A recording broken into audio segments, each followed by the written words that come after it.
Did we shake hands after that game? It ever gets old rewatching those buzzer beaters. I'm sure Matthew Cleveland and Caleb Mills don't think so either. Florida State Stars, guys, great to have you with us. Matthew, we just talked about this a few weeks ago, but take us back to that moment and what it felt like when it went in.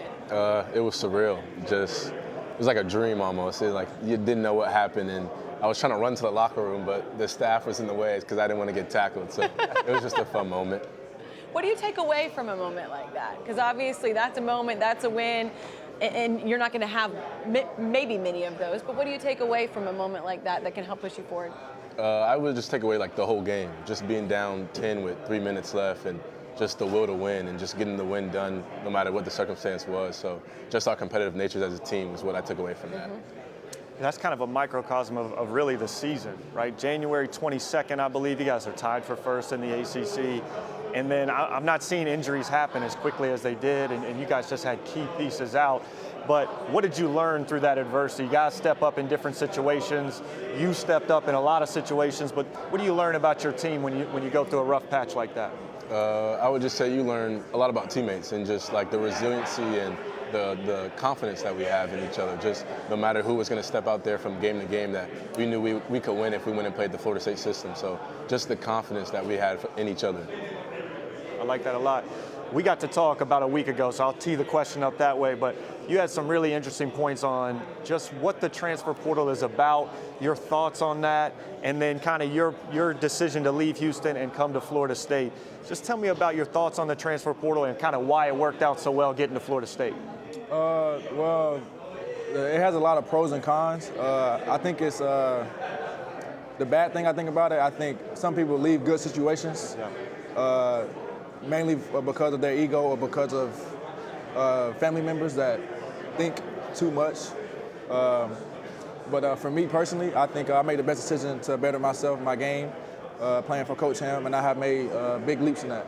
Yeah. What type of leaps in your game? Because, my man, you were AAC preseason player of the year. Yeah. You've obviously scored a lot of points and had a lot of big moments. But from last year to this year even, what's developed in Caleb Mills' game? Maturity. I have a better understanding of what it takes to win.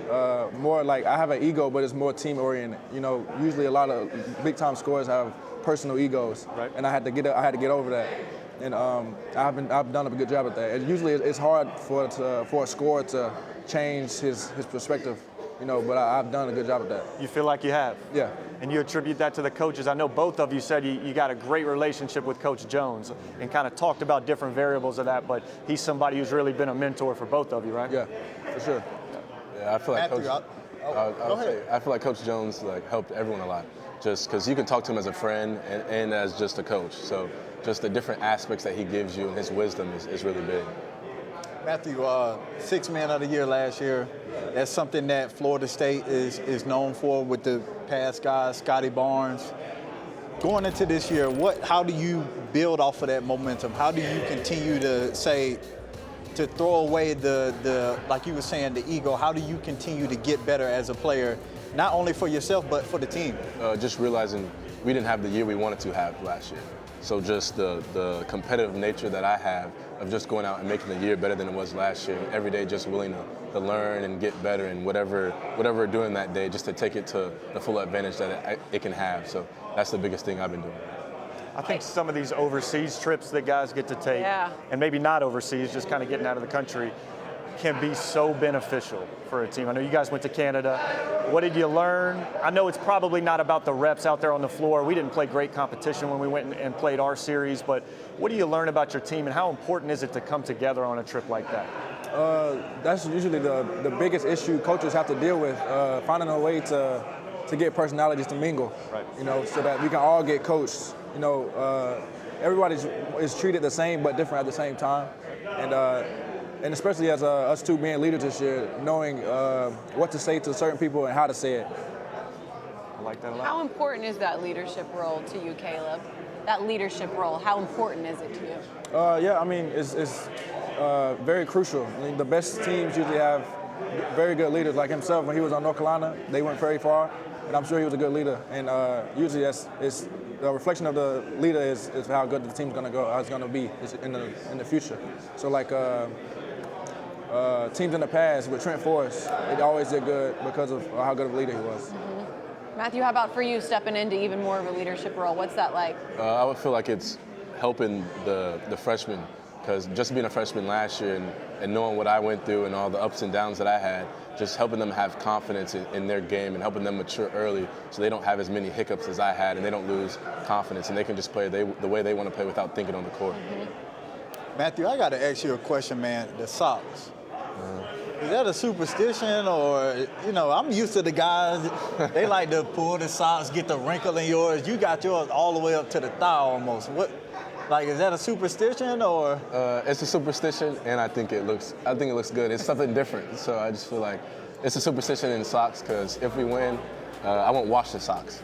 You won't wash them? I'll wear them, keep wearing it until we lose, so that's a superstition. Okay. Wow, I didn't You know might have that. some teammates That little begging for a nugget. loss. Yeah, who's got a locker next to you?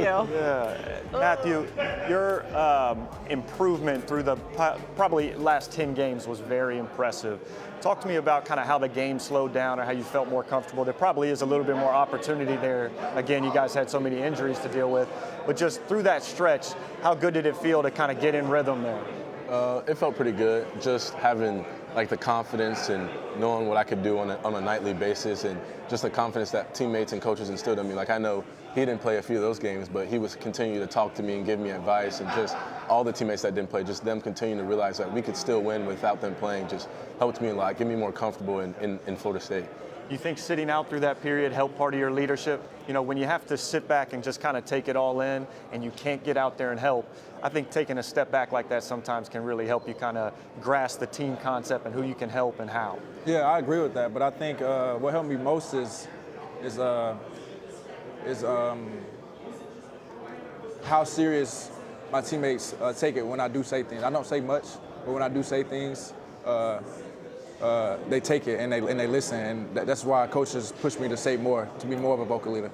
Those are usually the smartest guys in the room, so Yeah. don't say much. Yeah. And then when they do, like you said, that's when people really know that they mean business. We mean business right now because we've got this little wheel that we're going to spin. And wherever it lands, we've got a question for you. Or Question or something challenge. you have to do. So, they got the wheel spinning down there in the lobby. And you can't see it, but my producer in my ear is telling me what it landed on is irrational fear. Irrational? Do you have any irrational fear? Oh, he is ready. Go ahead. Give me yours first, Matthew. Water, just like ocean, and you don't know what's in it. So I feel like I can't. You don't like it at all. Will you stick your toes in at the beach? I won't get in the ocean. No. How Hey, about, I can At all. agree. what about if you go out on the boat? Will you go out on a boat? Rarely. Yeah, okay. He had a quick Interesting- answer to that. Interesting place to choose to go to school in Florida. Yeah. But I hear you. Irrational, I get it. What about you, Caleb? Anything? Spiders, snakes, heights. That's irrational. Well, I guess some of those are rational. Yeah. What's your biggest fear? Snakes. Snakes? It's 'cause I don't understand them. Yeah. It don't make sense how they move. No. They have no legs. They're unpredictable. Yeah. I agree with you. What's yours, Joel? You got an irrational fear? I'm like you, man. Growing up in Florida, you do not step in the water. You don't know what's up under there waiting I for love you. the water. Come on. Come on, man. I'm not getting in the Come water. on. What's Yeah. yours? I don't know if I have an irrational fear. I don't know. I don't like spiders, but like you said, I think that's kind of rational. I think nobody likes spiders. Mine's throwing up. Terrified of it. Biggest fear ever. Okay, that's an irrational fear. Yeah. Yours very, fits. Very irrational. Things that I did not think I was going to say on TV today, the world throw up. But here we are. Guys, great to spend some time with you. Can't wait to see what you do this season and looking forward to all that the future has in store. We appreciate the time. Thank you. Great stuff, guys.